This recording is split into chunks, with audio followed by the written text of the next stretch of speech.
اللہ کے رسول صلی اللہ علیہ وسلم نے فرمایا من قام رمضان ایمانا واحتسابا غفر له ما تقدم من ذنبه، کہ جو شخص رمضان میں قیام کرے گا،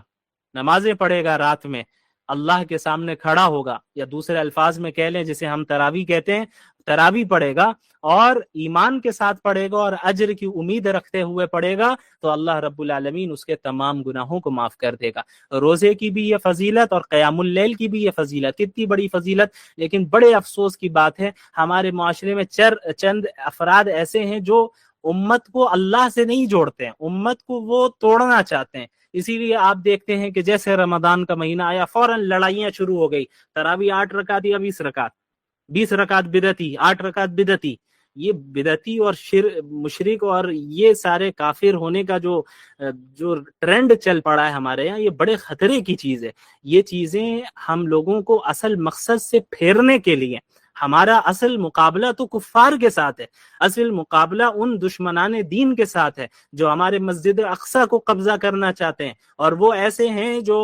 حرمین کو ختم کرنا چاہتے ہیں، وہ ایسے ہیں کہ جو چاہتے ہیں کہ مسلمان کرسچن بنے یا نہ بنے، کم از کم مسلمان نہ رہے۔ وہ نہیں چاہتے کہ آپ اسلام پہ رہے، ان کا کام ہے کہ آپ کے درمیان انتشار پیدا کرنا۔ تو یاد رکھیے رمضان میں ان فضول بحثوں میں نہ پڑے۔ یہ کوئی 8 پڑھنے والا ہو یا 20 پڑھنے والا ہو، اس سے طے نہیں ہوگا کون جنت میں جائے گا کون جہنم میں جائے گا۔ جنت اور جہنم کا مدار صحیح عقیدے اور اعمال صالحہ پر ہے،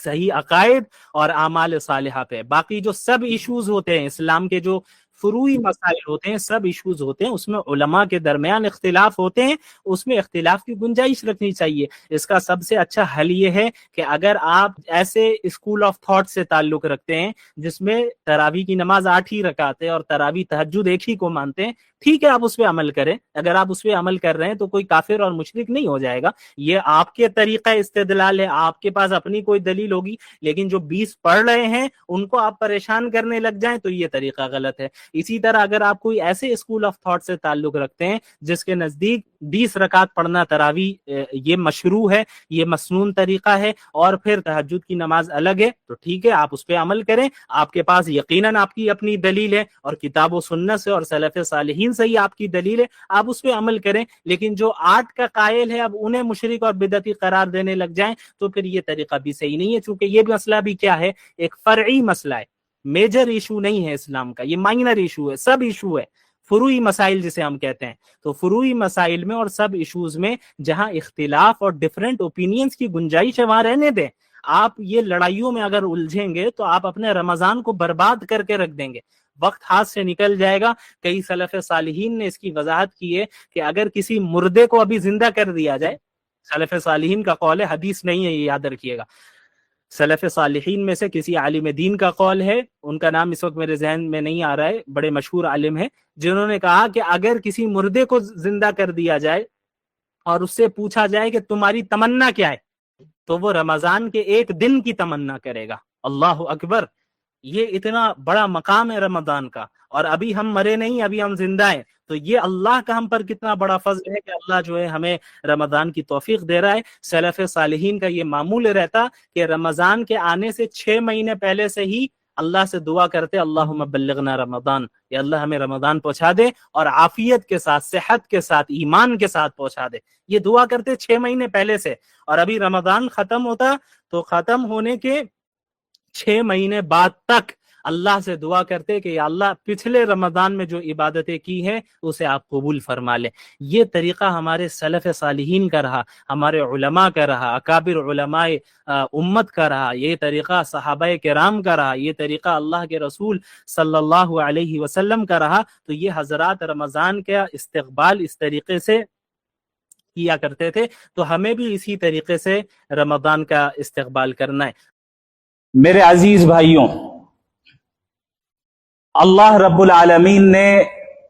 ہم سب کو اس دنیا میں ایک خاص مقصد کے تحت بھیجا ہے۔ یہ اللہ رب العالمین کا فضل و کرم ہے کہ اللہ نے ہمیں بغیر سوال کیے مسلمانوں میں پیدا کیا۔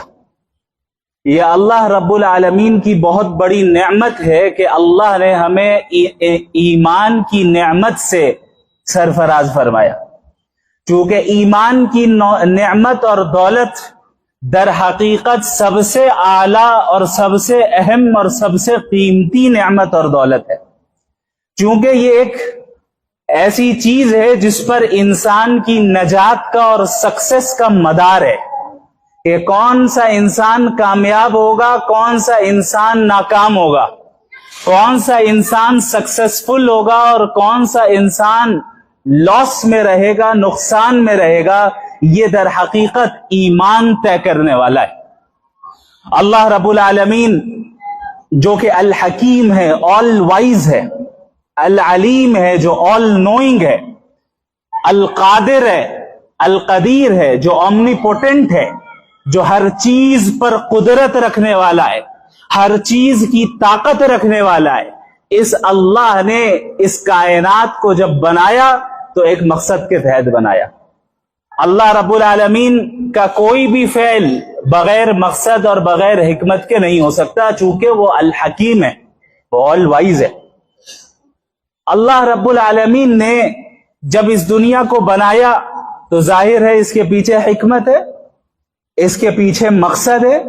اور وہ مقصد اور حکمت یہ ہے کہ اللہ رب العالمین اس دنیا میں ایک ایسی مخلوق کو بھیجے جس کا امتحان لیا جائے گا، اور وہ مخلوق کون ہے؟ انسان ہے، بنی نوع آدم ہے۔ اور اللہ کے نبی صلی اللہ علیہ وسلم نے جو بیان فرمایا متعدد روایتوں میں، اور اللہ رب العالمین نے قرآن کریم میں متعدد آیتوں میں بیان فرمایا کہ اس دنیا میں آنے کا مقصد ایک انسان کا کیا ہے۔ اللہ نے قرآن کریم میں سورۃ الذاریات میں فرمایا وَمَا خَلَقْتُ الْجِنَّ وَالْإِنسَ إِلَّا لِيَعْبُدُونَ، کہ ہم نے جن و انس کو پیدا ہی اس لیے کیا ہے تاکہ وہ میری عبادت کریں اور مجھے راضی کریں۔ اور عبادت کا مطلب بھی سمجھ لیجئے اچھے طریقے سے، عبادت ہر اس کام کو کہتے ہیں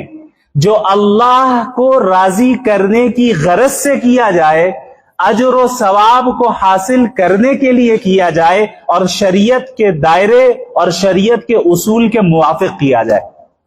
وہ عبادت ہے۔ انسان کی پوری زندگی در حقیقت عبادت ہے، ایک مومن کی پوری زندگی در حقیقت عبادت ہے۔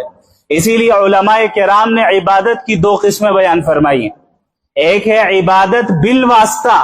اور ایک ہے عبادت بلا واسطہ۔ ایک ہے ڈائریکٹ عبادت، مثلا ابھی ہم نے نماز ادا کی مغرب کی، یہ جو ہم نے رکوع کیا، یہ سجدہ کیا، قرآن کی تلاوت کی، اس کا بنیادی اور ڈائریکٹ مقصد اللہ کی عبادت کرنا ہے کہ نہیں ہے؟ اسی طرح عبادت کی ایک اور قسم ہے عبادت بالواسطہ، کسی چیز کے ذریعے عبادت کرنا، انڈائریکٹ عبادت جسے ہم کہہ سکتے ہیں۔ مثلا ہم کھانا کھا رہے ہیں، نبی کی سنت کے مطابق کھا رہے ہیں، اور اس نیت سے کھا رہے ہیں کہ اللہ راضی ہو جائے، اور یہ جو قوت کھانے سے مجھے ملے گی میں اللہ کے دین کے لیے صرف کروں گا، یہ بھی عبادت ہے۔ ہم تجارت کر رہے ہیں، بزنس کر رہے ہیں، بزنس کو شریعت کے اصولوں کے تحت کر رہے ہیں، نبی کی تعلیمات کے مطابق کر رہے ہیں، اور اس نیت سے کر رہے ہیں کہ اس کے ذریعے جو مجھے پروفٹ ملے گا انشاءاللہ اس کا ایک حصہ میں اللہ کے دین میں لگاؤں گا، اپنے بچوں اور گھر والوں کو پالوں گا، پرورش کروں گا، یہ بھی عبادت ہے۔ تو ایک مومن کی پوری زندگی در حقیقت عبادت ہے۔ اسی لیے جو آیت شروع میں نے آپ کے سامنے تلاوت کی، اس میں اللہ رب العالمین نے نبی کریم صلی اللہ علیہ وسلم کو یہ کہنے کا حکم دیا، قل، آپ کہہ دیں، ان صلاتی، میری نماز، ونسکی، میری قربانیاں، ومحیایا، میری زندگی، ومماتی، اور میری موت، للہ رب العالمین، سب کے سب اللہ کے لیے جو تمام جہانوں کا رب ہے۔ یعنی میرا اٹھنا، میرا بیٹھنا، میرا چلنا، میرا پھرنا، میرا دوڑنا، میرا کھانا، میرا پینا، میری نمازیں، میرے روزے، میری زکوٰۃ، میرے صدقات، میرا عمرہ، میرا حج، میری قربانیاں، ساری چیزیں اللہ کے لیے۔ ہم تجارت بھی کرتے ہیں تو کس کے لیے کرتے ہیں؟ اللہ کے لیے۔ اسی لیے نبی کریم صلی اللہ علیہ وسلم نے